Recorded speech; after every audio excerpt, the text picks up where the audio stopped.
I'd like to turn the lights up and make this a little more engaging by asking the faculty who have appeared in the videos and the featured presentations tonight to come up and to be available for questions from the audience. So that would be 6 of you. I can count. That would be Richard Matthews, Susan Turner, John Hipp, Wendy Goldberg, Roxanne Silver, and Sally Dickerson. Our featured showcase faculty for the evening. How about a round of applause for all of them? Before I get started. So Sally, I'm just kind of curious, when you did those experiments with speeches in front of no one and in front of a group, if you thought about repeated, so the more you talk in front of a group, would the stress level go down? We haven't done that series of studies. But there have been some researchers who have done that, where they bring people into the lab and they have them repeat the stressor again and again. And what they typically find is that most people do habituate. So you see significant declines in cortisol responses over time. The most significant drop is from day 1 to day 2. But you still do see small but significant cortisol increases among a proportion of the individuals. And when you do analyses to try to identify what is it about those people where they're not habituating to the stressor, what you typically find is those are the individuals who have low self-esteem. And so self-esteem seems to be sort of a buffer that allows individuals to habituate over time, whereas those who maybe are not as confident in those kinds of situations, you see the repeated cortisol activation.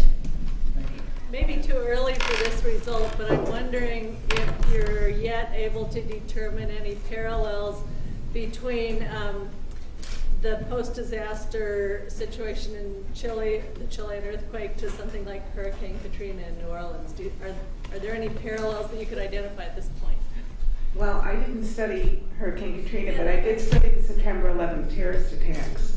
And one of the things that we saw after the terrorist attacks were that people did not need to be directly exposed to the attacks, but merely watching them on television had a very strong psychological response. And in fact, individuals who reacted to the attacks with a lot of stress and a lot of anxiety and a lot of distress, in fact, had increased incidence of heart problems several years later.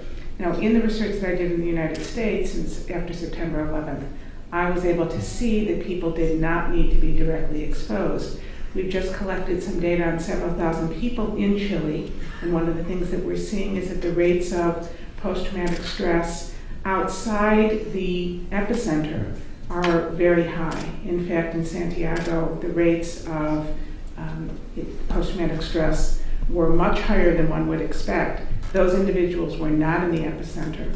And when I was actually in Chile, and when I went to from the city that was outside the directly impacted area, and then I went into the area that was at the epicenter, people told me, you know, our impact was 500 times what people in Santiago were feeling. Yet, in terms of the psychological response, we didn't see much difference.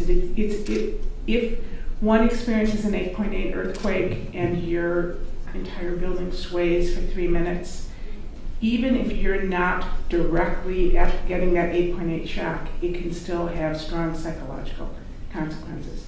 So in terms of Katrina or the Gulf Coast oil spill or any natural disaster that we see a lot of comparisons between them. And we do see across the world doing research outside of the United States a lot of similarities as well. I have a question about the prison numbers, and it's kind of a two-parter, I guess. The first one is, you're talking about 1 in 100 people being incarcerated. So my question is twofold. One, can you compare and contrast that number with, say, Western Europe, and also talk about the cost of incarceration, which seems to be our form of punishment, vis-a-vis what others might be doing. And I'm not talking about soft costs now, but really hard costs in terms of counseling or support or whatever is being done successfully.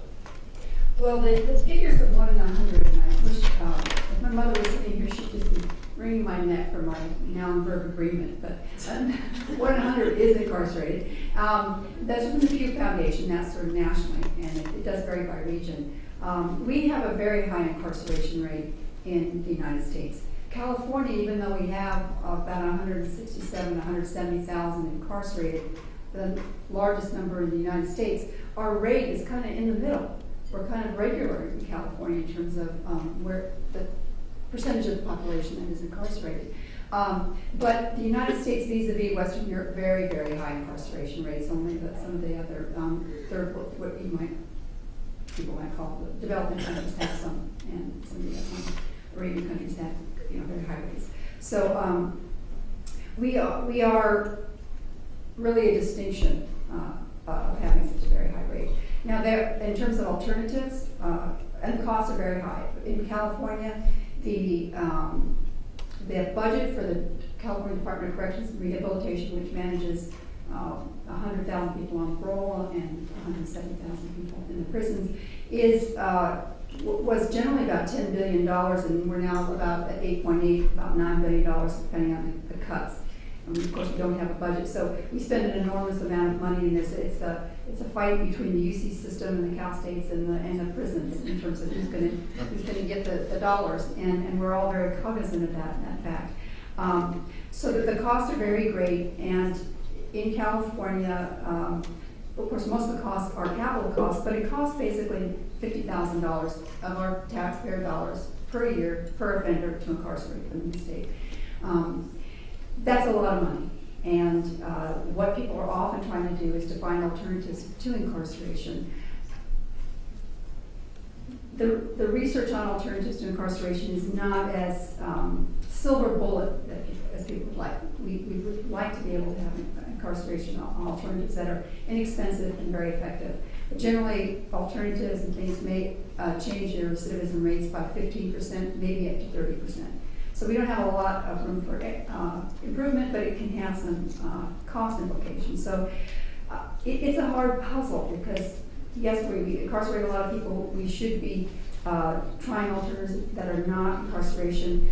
What it takes, though, is political will. And what happens in the state of California is there's a lot of work at the margins, work on parole, work on trying to prevent people coming back. We don't have a lot of the political strength to work on the front end of the system, passing sentencing laws or having a sentencing commission that'll sort of clean up our hundreds and hundreds of penal codes that are just, add together sentences and stop the influx into the prison system. I think that's what we really need to focus on. Well, the second part of the question is, what does Europe do vis-a-vis what we do, and what does that cost? I don't know. I don't have the cost for Europe, but they do have fairly high property crime rates in Europe. They don't have as high violent crime rates. So I can't give you a cost. I'm not someone who does a lot of studying of the international costs. But the reason why our costs are so high is incarceration. So some of the things that they said they have in Europe that they don't have here, which we try to have here, is something called day fines, for an example, where you use a fining mechanism rather than an incarcerative mechanism to keep people under control of the system. So there are some more community-based alternatives in Europe that we have a lot to learn from, but we don't put into play a lot.